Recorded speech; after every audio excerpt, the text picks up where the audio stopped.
Hello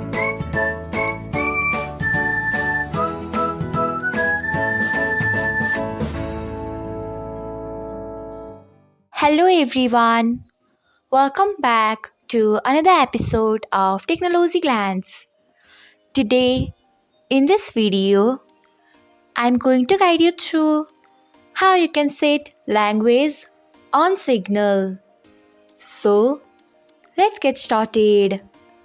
Firstly, open Signal app in your device. Then tap on three dots icon. Next, tap on Settings. After that, tap on Appearance. Next, you can see the option of language. Tap on it. After that, select language of your choice. Here I am selecting English language. Tap on it.